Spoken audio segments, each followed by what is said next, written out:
And I think that that's just absolutely incredible to have those kinds of moments. And I am super proud to have done that. But there was this moment on stage where it was just so quiet after a song.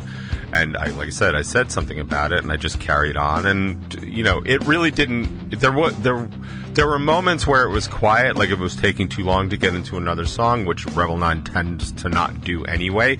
We're usually a very well-rehearsed machine, so we're able to get in and out of songs pretty quickly. But on reflection, kind of like on the drive home, I think, I was considering that silence because it's the kind of thing that sticks with somebody that's insecure and has social anxiety and stuff like that. So, of course, it's just running a full gerbil circle in my head the whole time. And I realized that at a show like that, now, like I said, dozens of people came to see us. There were still dozens of other people in the room that weren't there to see us, and maybe they were, just hanging out with their friends. 4 other bands played, so there was definitely a lot of people in the room for sure, plus the other bands. I mean, we're definitely talking north of 100, maybe north of 200 people in the room. And what I realized is that for there to be that level of silence, there needs to be one of two things happen.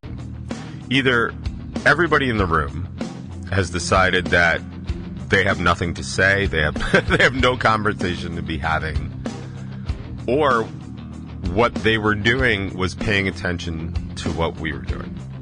And so there were no other conversations. There weren't other events going on in the room. Nobody else was holding court. That we had captured so much attention that people were focused on what we were doing. And so focused on what we were doing that they weren't focused on anything else. Now, am I sure that other people were having conversations in the room?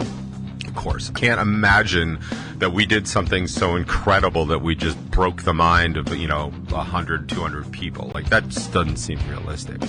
But I have played at shows where people are talking so loudly that I can actually hear them over my band. And I sure as hell can hear them over the breaks.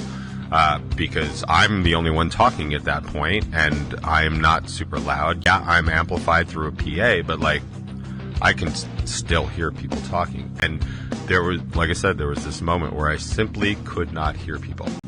And for me, that sort of realization of we just did something so engaging or entertaining or focus worthy that we just got all of those things.